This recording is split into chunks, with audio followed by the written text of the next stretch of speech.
que tá pegando, crioulo? Tá aí, isso é que eu tô querendo saber, falou? Peraí. Algum problema? Algum problema aí? Qual é? Algum problema? Problema. Maneira aí, cara. Maneira aí, meu irmão. Não dá pra ter uma noite sem briga, não, sem ninguém atirar? Calado, piranha. Que isso? Chamando a mina de piranha? Que é isso? Qual é? E os caras estão armados aí. Vambora. A gente vai embora, mas não vai ficar assim não, hein? Claro que não vai. Caras folgados aí. Vambora.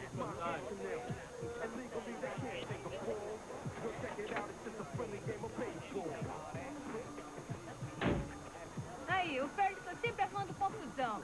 Os caras não podem brigar, que eles sempre acham uma desculpa pra meter bala neles. É por isso que tá cheio de mané por aí, cheio de azeitona. Quer mostrar que é durão, né? Ignorância. Ei, qual é, crioulo? Você faz isso também? É, eu tô sabendo.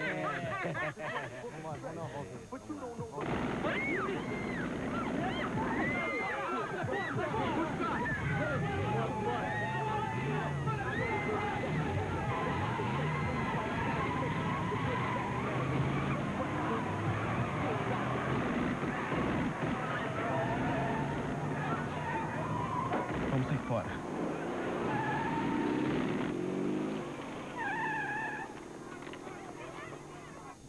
Eu vou me mandar de Los Angeles. Mas que droga. Droga. Não se pode ir a lugar nenhum sem acontecer um tiroteio. Ai, que droga. É mole. Merda.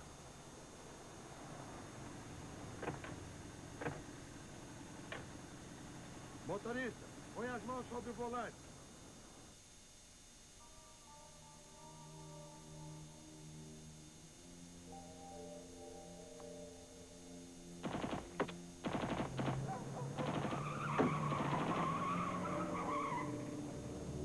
Atenção, unidade 28. Comunique-se com a central.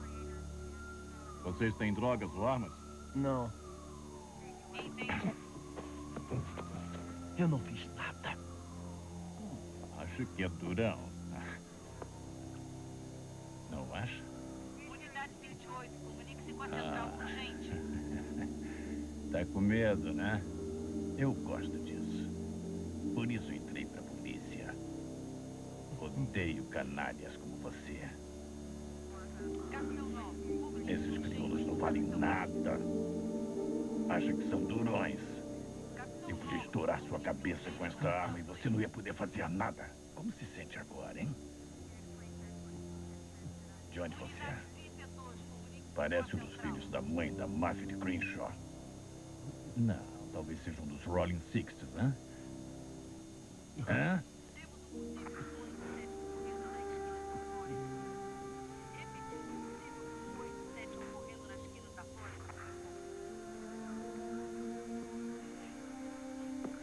Não arranjem problemas, hein? Senhores, tenham uma boa noite. É.